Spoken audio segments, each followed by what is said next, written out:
પોતાની 7 વર્ષની દીકરી સાથે બળાત્કાર કરનાર પોક્સોના ગુનામાં 20 વર્ષની સજાના પેરોલ જમ્પ કેદીને પકડી પાડતી સુરત શહેર ક્રાઇમ બ્રાન્ચ। સુરત શહેર વિસ્તારમાં કોઈ અનિચ્છનીય બનાવ ન બને તે હેતુથી લાજપોર જેલમાં ગંભીર પ્રકારના ગુનાઓમાં પેરોલ ફંડો વચગાળાની રજા લઈ ફરાર થયેલ કેદીઓને શોધી કાઢવા સુરત શહેર ક્રાઇમ બ્રાન્ચની અલગ અલગ ટીમો ઉપરી અધિકારીશ્રીઓના માર્ગદર્શન હેઠળ ટીમના માણસો સાથે વર્કઆઉટમાં હતા। દરમિયાન એન્ટી ઓર્ગેનાઇઝડ ક્રાઇમ સ્કોડના પોલીસ માણસોએ અંગત બાતમીદારો મારફતે બાતમી હકીકત મેળવી તે આધારે વરાછા AK રોડ એકતાનગર પાસેથી પેરોલ જમ્પ પાકા કામના કેદી પરવેઝ ઉર્ફે પરેશ અનવર અલી શેખ ઉંમર વર્ષ 46 હાલ રહે રહેવાસી 128 એકતાનગર AK રોડ હિમસન મિલની પાછળ વરાછા સુરત શહેર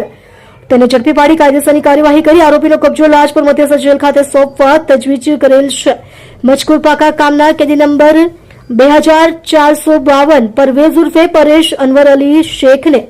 sessions case number 244/2020 Varachha police station first ગુનો રજિસ્ટર્ડ નંબર 1858/2020 ઇપિકો કલમ 376(2)F 376L 354A(B) તથા પોક્સો કલમ 4-5 LN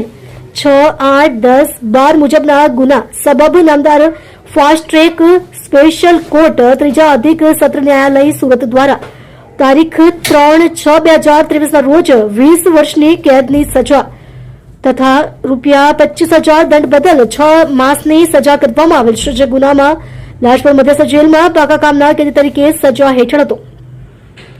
હાલ પકડાયેલ પાકા કામના કેદીનાઓએ પોતાની દીકરી ઉંમર વર્ષ 7 3 મહિના નાનીને